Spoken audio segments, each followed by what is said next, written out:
Hello everyone. So yesterday we finished half of the chapter. हमने आधा chapter कर लिया था और आज हम ये चैप्टर यहाँ से पूरा ख़त्म करने वाले हैं। तो कल हम कर रहे थे nutrition in plant, that is chapter 1 for class 7th। अभी हम इसमें आगे बात करेंगे। अभी कल जो हमने टॉपिक्स कवर किए थे मैं उनको एक बार रिवाइज करा देती हूँ, फिर हम आगे के टॉपिक्स पे आएंगे। कल हमने टॉपिक्स कवर कर लिए थे। सबसे पहले इंट्रोडक्शन टू न्यूट्रिशन, कि न्यूट्रिशन क्या होता है, ग्रोथ, मेंटेनेंस एंड रिपेयर के लिए जो भी सब्सटेंसेस हमें रिक्वायर्ड हैं हमारी बॉडी के अंदर, दोज आर कॉल्ड न्यूट्रिशन। इसके बाद प्लांट में भी सेम चीज़ों के लिए ही न्यूट्रिएंट्स रिक्वायर्ड होते हैं ताकि प्लांट ग्रो कर पाए, अपने आप को रिपेयर कर पाए और रिप्रोड्यूस कर पाए। नेक्स्ट आ जाते हैं हम, इसके दो टाइप्स थे, one was autotroph and second is heterotroph. तो ये जो दोनों टाइप हैं, ऑटो मीन्स होता है जो अपना खाना खुद बना रहे हैं यानी सेल्फ, और जो दूसरे पे डिपेंडेंट है यानी डिफरेंट किसी दूसरी चीज़ पे डिपेंड है अपने खाने के लिए, तो दैट इज हेट्रोट्रॉप। ये दोनों यहाँ पे कंप्लीट हो गए थे। इसके बाद हमने फोटोसिंथेसिस की बात की। फोटोसिंथेसिस का मतलब है carbon dioxide, water and light के प्रेजेंस में इन दोनों का जो रिएक्शन होता है उसमें बनने वाला शुगर एंड ऑक्सीजन, इस रिएक्शन को क्या कहते हैं, फोटोसिंथेसिस। जो प्लांट्स करते हैं अपना खाना बनाने के लिए, प्लांट्स क्या करते हैं, ये उनका उनका खाना हो गया जिससे उनको एनर्जी मिलती है, वो अपना खाना बना रहे हैं through the process of photosynthesis. यहाँ हमने क्लोरोफिल की भी बात कर ली थी कि chlorophyll is the green pigment in the plant. ठीक, इसके बाद हमने बता दिया था कि कुछ प्लांट ऐसे भी होते हैं जो दिखते ग्रीन नहीं है लेकिन उनके अंदर भी थोड़े बहुत अमाउंट में क्लोरोफिल प्रेजेंट होता है। नेक्स्ट आ जाते हैं हम, यहाँ तक हमने कल फिनिश कर लिया था। Now we have to start from structure of a leaf, कि एक लीफ का स्ट्रक्चर क्या होता है। सबसे पहले तो मैं क्लोरोफिल दिखा देती हूँ आप सभी को।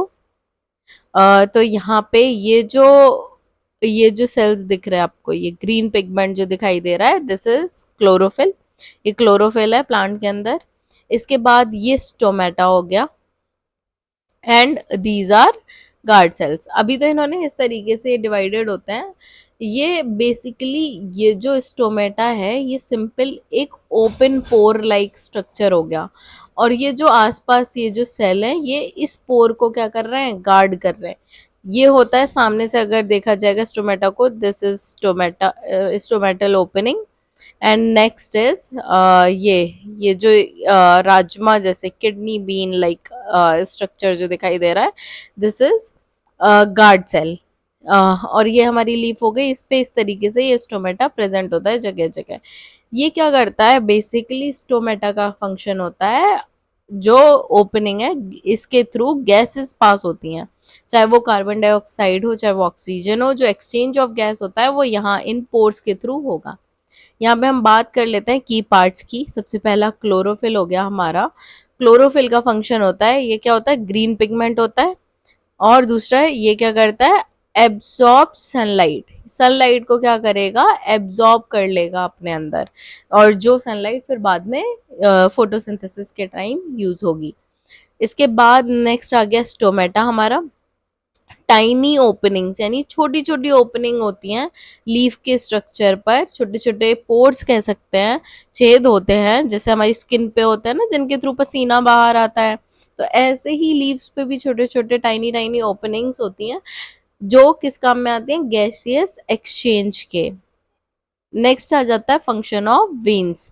वेन्स क्या होती हैं, transport of water and nutrients. Veins क्या हो गया, जैसे हमारे अंदर नसें होती है ना, ऐसे ही प्लांट्स के अंदर भी वेन्स प्रेजेंट होती हैं, नस लाइक स्ट्रक्चर। और ये क्या करता है, ट्रांसपोर्ट करता है, जड़ से लेके टिप तक जाता है पानी, और टिप से लेके जड़ तक आते हैं न्यूट्रिएंट्स, ताकि खाना बेसिकली जो ग्लूकोज उसने बनाया ड्यूरिंग फोटोसिंथेसिस वो ट्रांसपोर्ट होगा सारे पार्ट ऑफ द प्लांट को। नेक्स्ट हो गया, यहाँ ये हमारा लीफ खत्म हो गया। नेक्स्ट है अदर मोड ऑफ न्यूट्रिशन, कि बाकी और मोड्स क्या क्या है न्यूट्रिशन के। सबसे पहले तो हमने ऑटोट्रॉपिक पढ़ा था। ऑटोट्रॉपिक मतलब जो अपना खाना खुद बनाते हैं। अब इसमें हेटेरोट्रॉपिक की बात कर लेते हैं। हेटेरोट्रॉपिक में भी कुछ प्लांट्स होते हैं जो कि हेटेरोट्रॉपिक इन नेचर होते हैं।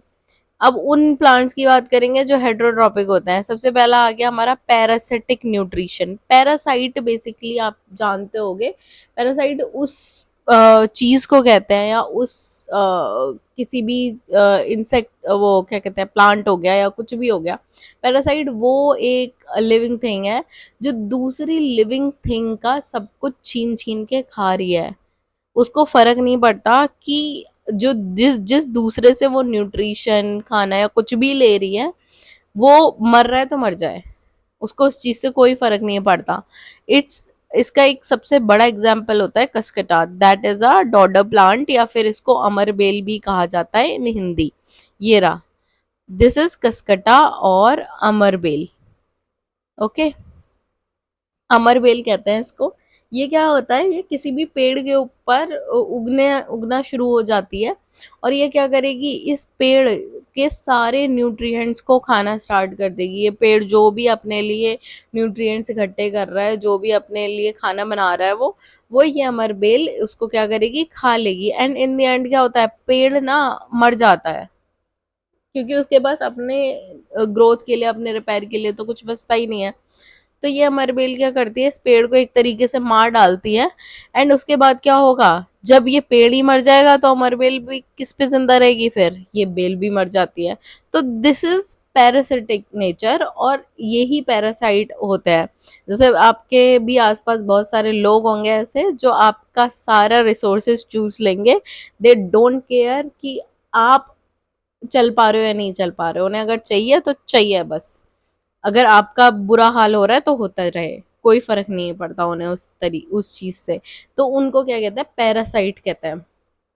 पैरासाइट एक और चीज होती है, हमारे सर में लाइसेस हो जाता है बहुत सारे बच्चों के। जू is a good example of parasite. What it does is कि वो आपका खून चूस लेती है। चाहे आपके शरीर के अंदर खून कम, कितना ही कम क्यों ना हो, लेकिन अगर आपके सर में जू है तो वो आपका खून चूसेगी ही चूसेगी, वो आपको काटेगी। तो basically that are also parasite, कि वो आपके ऊपर जी रही है, उसको आप इस चीज से फर्क नहीं पड़ता कि आपकी तबीयत खराब हो रही है उस चीज से। ये पैरासाइट हो गया। पैरासाइट हो गया, plants like cuscuta obtain nutrients from the host plant. जिस भी प्लांट के ऊपर ही होंगे उन्हें होस्ट प्लांट कह देते हैं। ये हो गया हमारा पैरासिटिक न्यूट्रिशन। नेक्स्ट हो जाता है हमारा सेप्रोट्रॉपिक न्यूट्रिशन। सेप्रोट्रॉपिक क्या होता है, plants like fungi decompose dead organic matter. Like ये फंगस की बात हो गई या मशरूम्स की बात हो गई, ये क्या करते हैं, जो भी डेड एंड डिकम्पोज्ड होगा, यानी सड़ा गला भूसा जो भी कचरा होगा हमारे आसपास, उस डेड एंड डीकेइंग ऑब्जेक्ट के ऊपर क्या करेगा, ये उससे न्यूट्रिशन लेना स्टार्ट कर देगा। खुद का नहीं बनाता ये भी। तो ये भी प्लांट में भी हेटेरोट्रॉपिक प्लांट होते हैं, जिसमें से अमरबेल हेटेरोट्रॉपिक है, फर्स्ट थिंग। फिर ये मशरूम्स या फंगस आ गए, दिस इज ऑल्सो हेटेरोट्रॉपिक, क्योंकि अपना खाना खुद नहीं बना रही है, डायरेक्ट न्यूट्रिशन ले रही है किस चीज से, डेड एंड डीकेइंग ऑब्जेक्ट से, जो सड़ गल रहा है, पुराना खाना हो, जानवर हो, डेड बॉडी हो, मतलब उसके ऊपर ये फंगस स्टार्ट हो जाएगी उगना। नेक्स्ट है, this is called saprotrophic nutrition, कि जहां आप किसी डेड एंड डिकेइंग ऑब्जेक्ट पे डिपेंडेंट हो अपने खाने के लिए। This is mushrooms are consider very good according to nature, because वो क्लीन कर रही है एनवायरनमेंट को। नेक्स्ट हम बात करते हैं इंसेक्टिवोरस न्यूट्रिशन की। इंसेक्टिवोरस प्लांट्स कैसे होते हैं, जैसे कि ये वीनस फ्लाई ट्रैप हो गया। ये क्या करता है, ये इन फ्लाइज को ना कैप्चर कर लेता है। इसके पास नाइट्रोजन, स्पेसिफिकली नाइट्रोजन की कमी हो जाती है। इन सारे प्लांट्स को नाइट्रोजन भी चाहिए होता है, एक मिनरल। तो वो कम होने पे, इंसेक्ट्स के अंदर नाइट्रोजन बहुत ह्यूज अमाउंट में होता है, ये क्या करते हैं फिर, ये इस तरीके से फ्लाइज को ट्रैप करना स्टार्ट कर देता है। ये इसको यहाँ से, ये जो इसका ओपनिंग है, माउथ ओपनिंग है, ये बंद हो जाएगी। ये प्लांट इसके अंदर, I am sorry, this insect is gonna stay here, ये इसी के अंदर रह जाएगा और ये अपना मुंह बंद कर लेगा। उसके बाद क्या होगा, ये इसमें डाइजेस्टिव जूसेस छोड़ देगा, जिसके अंदर ये जो इंसेक्ट है वो पूरा गल जाएगा, और गलने के बाद ये क्या करेगा, उसके न्यूट्रिएंट्स को ले लेगा। तो तो ये हो गए हमारे इंसेक्टिवोरस प्लांट। ये क्या करते हैं, capture insects for nutrition, this is heterotrophic. अब इसमें इंसेक्टिवोरस में भी दो पार्ट्स होते हैं, कुछ होते हैं फुल्ली इंसेक्टिवोरस एंड कुछ होते हैं पार्शियली। मतलब इसकी एग्जाम्पल याद करने ज़रूरी नहीं है, तो इसीलिए मैं दे भी नहीं रही हूँ। If you want you can Google those. Next आ जाता है फुल्ली, जब इंसेक्टिवोरस की बात की जाती है तो वो इस टाइप के इंसेक्टिवोरस प्लांट होते हैं जो सिर्फ और सिर्फ इंसेक्ट के थ्रू अपना न्यूट्रिशन लेते हैं, वो और फोटोसिंथेसिस वगैरह नहीं करते। लेकिन पार्शियली इंसेक्टिवोरस वो होते हैं जो फोटोसिंथेसिस भी कर रहे हैं और इंसेक्ट भी ले रहे हैं कमी पड़ जाने पर खाने की, तो उनको पार्शियली इंसेक्टिवोरस वोरस प्लांट कह देते हैं। तो ये तीन तरीके के यहाँ पे प्लांट हमने पढ़े जो कि हेट्रोट्रॉपिक न्यूट्रिशन पे डिपेंड करते हैं। प्लांट में भी ऑटोट्रॉप्स होते हैं जो कि हमने पहले जान लिया, बाकी सारे प्लांट जो जनरली हैं वो ऑटोट्रॉप्स होते हैं, बट ये कुछ हेट्रोट्रॉप के एग्जांपल्स हैं जो मैंने आपको दे दिए हैं। नेक्स्ट आ जाते हैं अब, नाइट्रोजन फिक्सेशन क्या होता है। Process by which atmospheric nitrogen is converted into a form of usable by plant। मतलब बेसिकली क्या होता है, नाइट्रोजन ना एयर के अंदर प्रेजेंट होती है। एयर के अंदर प्रेजेंट होने के बाद में ये जो प्लांट होते हैं, जितने भी लिग्यूमिनस प्लांट होते हैं, इन पे एक राइबोसोम नाम का एक बैक्टीरिया रहता है इनकी जड़ों में। ओके, तो ये बैक्टीरिया क्या करेगा, ये बैक्टीरिया करेगा, ये जितनी भी एटमॉस्फेयर से नाइट्रोजन मिल रही है उसको सिंप्लीफाई कर देगा या उसको सिंपल स्टेट में ले आएगा, जिससे कि वो प्लांट उसको डायरेक्ट और एब्जॉर्ब कर पाए। ओके, इसको कहते हैं नाइट्रोजन फिक्सेशन। ओके,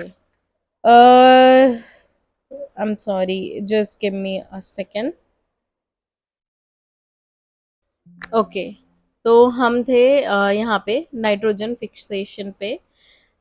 इसमें क्या हुआ कि ये जो नाइट्रोजन एयर के अंदर प्रेजेंट है N2 के फॉर्म में, ये नाइट्रोजन क्या करेगी, यहाँ जड़ों पे जाएगी। जड़ पे पहुंचने के बाद में यहाँ पे क्या होगा, एक राइजोबियम नाम का राइजोबियम नाम का बैक्टीरिया होगा।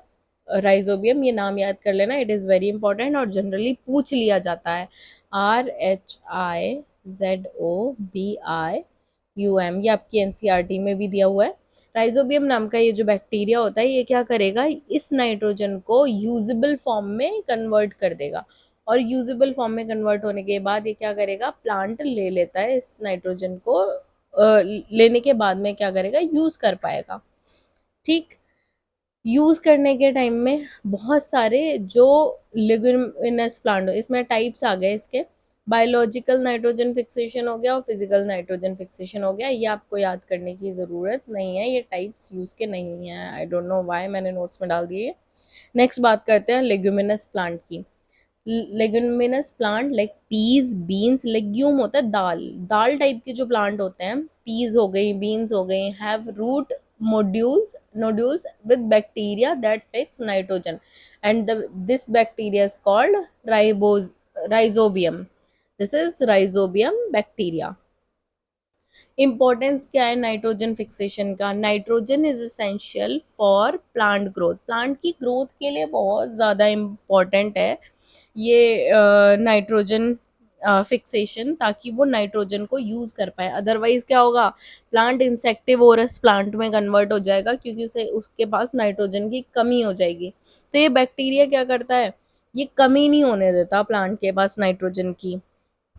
And nitrogen fixation enriches the soil, और नाइट्रोजन फिक्सेशन क्या करता है, इस सॉइल को क्या करेगा, बहुत ज़्यादा न्यूट्रिशियस बना देगा। न्यूट्रिशियस मतलब क्या होगा, इसकी क्वालिटी बढ़ जाएगी और इसमें जो भी क्रॉप हम लगाएंगे वो अच्छी होगी। इंक्रीज सॉइल फर्टिलिटी, फर्टिलिटी बढ़ जाती है, हेल्प प्लांट ग्रो बेटर, और प्लांट क्या करते हैं, ग्रो कर पाते हैं अच्छे तरीके से। Peas and beans in the garden improve soil nitrogen content, और पी और बीन्स अगर हम अपने गार्डन में लगाते हैं तो वो सॉइल का नाइट्रोजन कंटेंट बढ़ाता है क्योंकि इन्हीं की जड़ों में राइजोबियम रहता है। ये ऑर्गेनिक तरीके हैं अपनी सॉइल की क्वालिटी इम्प्रूव करने के। आजकल लोग फर्टिलाइजर्स यूज़ करते हैं, और फर्टिलाइजर्स भी में भी नाइट्रोजन ही होता है बेसिकली, वो डायरेक्ट नाइट्रोजन ऐड हो जाती है। लेकिन फर्टिलाइजर्स यूज़ करने का बुरा असर ये होता है, first thing it's not going to be good for health.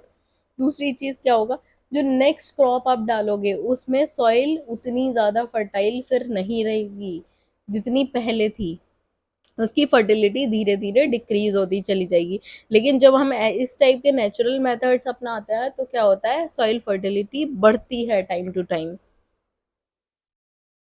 Okay, तो ये फर्टिलिटी बढ़ने के साथ में इस वाला जो रिलेशनशिप है, जो लेग्यूमिनस प्लांट का होता है, मिनस प्लांट का होता है किसके साथ, राइजोबियम बैक्टीरिया के साथ।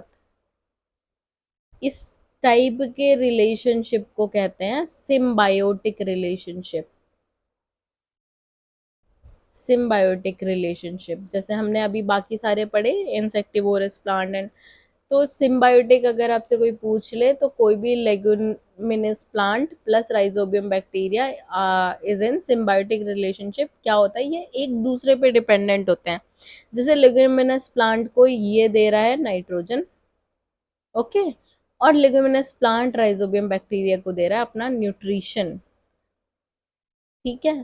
तो दोनों के बीच एक गुड हेल्दी टाइप का हेल्दी एक्सचेंज हो रहा है, हेल्दी एक्सचेंज।